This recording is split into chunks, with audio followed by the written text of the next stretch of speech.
Exactly. When someone gets married and they change their last name, do you freak out? Like, is that the end of the world? Yeah. No, it's literally just a name, and that name makes that person feel whole, feel better, feel respected. So just goddamn, you don't lose sleep. It's literally nothing. Better to have a short life that is full of what you like doing than a long life spent in a miserable way. Hey.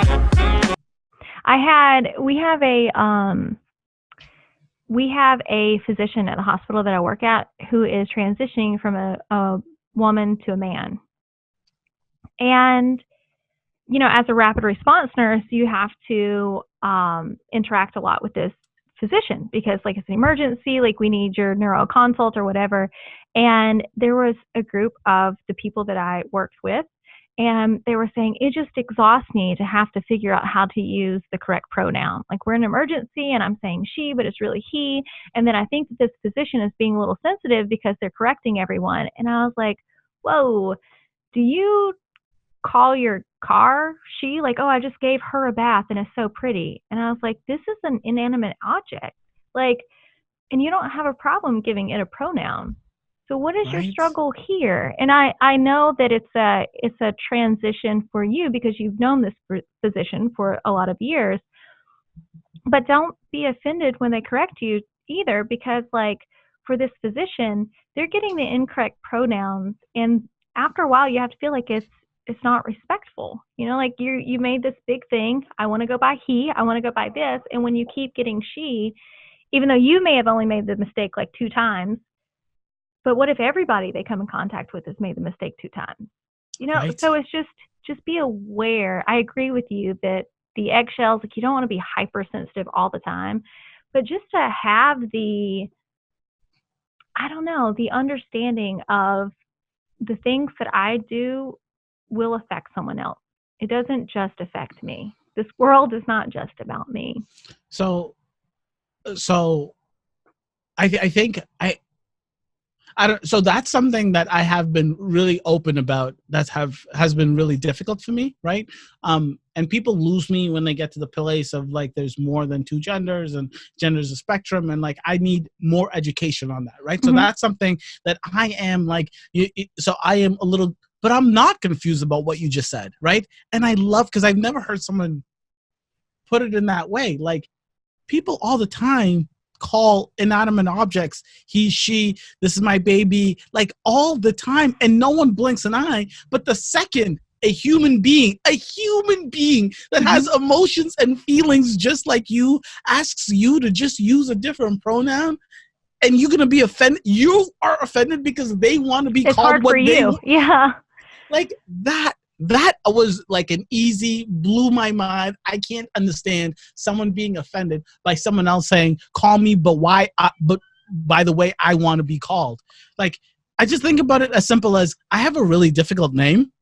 Mm-hmm. So, like, my name is Swadik, but they called me a million different things. So when I came up with the nickname Q, and I had asked people to call me Q, when people would call me things outside of Q, I'd be like, just call me. I don't want to deal with me correcting you every single 5 seconds. So just call me Q. And that would be a frustrating thing for me. And that's a goddamn nickname. Right, that's not a pronoun that makes me feel like I'm a different human being. So I really could not understand anyone that is offended by someone else telling them, call me by something that makes me feel comfortable.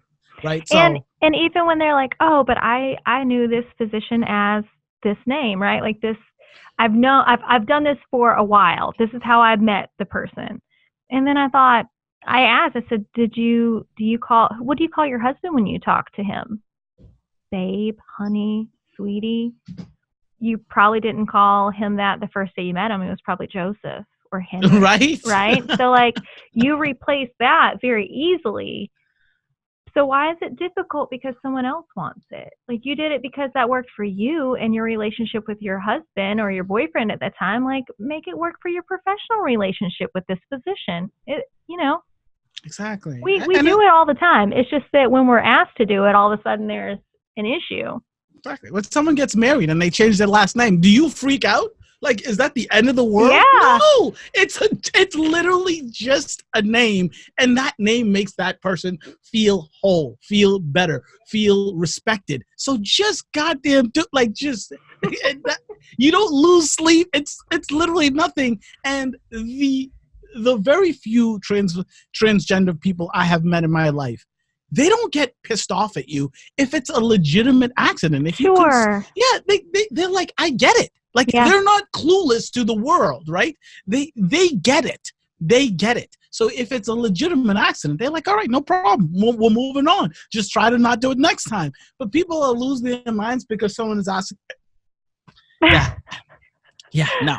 It doesn't. That's something that I agree with you 1000%. And I was actually, before I got this job, the travel nursing, before I took the travel nursing job, there was at the big hospital here in the city, I was going to work on a floor that does do conversion therapy. And like, I was like, this is so nice and so cool. And like, they had like all of these things that can help like ease the process from, you know, any conversion from male to female, female to male, whatever the conversion is, that can help ease that process and teach people.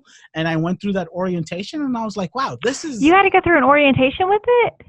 Well, it's an orientation. It was like basically an orientation for the floor. And these are like, you know how you have in the posters on like the cardiac floor, these are the signs for heart attacks. It was basically, this is the pronouns you want to use for someone going through this transition. These are the things you want to say. Though. Yeah. So like, it was very commonsensical, but like, it was just a reminder that this is going to help that person, that person's family, that person's friends understand, right? Like, so you go, exactly. So you want to use the pronoun that they want to use, not just after the surgery. Sure. You want to use it the second they walk into the to the appointment, right?